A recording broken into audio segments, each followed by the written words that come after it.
heading out with the Mexican Navy into a 225 square kilometre no fishing zone to protect the most endangered marine mammal in the world.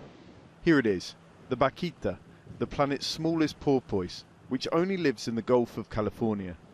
There are only between 10 and 13 left. The Navy and the Seahorse, a ship of the Sea Shepherd, the marine conservation organisation, are patrolling the waters they live in to try and save them. And in May they finally had some good news, a survey that showed in the last 2 years the vaquita's numbers had stayed stable. Barbara Taylor, who's been fighting to save the vaquita for 30 years, led it. And it's important globally to have a good example of what can be done to save these species that are very savable if we just change our fishing practices. The pause in the vaquita's decline is credited mainly to the Mexican Navy putting down a maze of concrete blocks with hooks to snag any gill nets in the no fishing zone, called the Zero Tolerance Area, or ZTA. This has helped a lot for making the ZTA free of nets. So we have no illegal fishing panga inside the ZTA. We have no nets in the ZTA, so basically it's a win. Gill nets are used by fishermen to catch other fish and shrimps, but they can trap the vaquita too.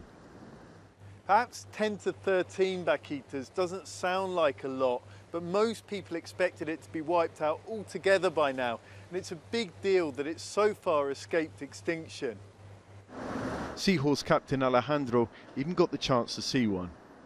I have been here in Sea Shepherd for a year and a half, trying to do something for protect the vaquita, like to make it happen, to make sure that it's gonna be alive and it's gonna survive. And when you realize that it's still over there by your own eyes, and you have been doing this for some time, it feels very amazing. But while the government and NGO focus has been on saving the vaquita, the fishermen who depend on these waters for their livelihood feel they've been forgotten. Lorenzo Garcia says they support the no fishing zone, but they've been forbidden to use gill nets, not just there but around it. And the nets they are allowed to use don't work as well. Neither the government nor the NGOs have really looked at the social side of this. They say we're going to do this, just thinking of themselves and the vaquita, not about the fishing community, and asking, what are those families going to live on? Now the Mexican government's announced that the no fishing area will be enlarged. A victory for the scientists, a further lifeline for the vaquita, and a problem for fishermen who say they're already struggling. John Holman, Al Jazeera, San Felipe, Mexico.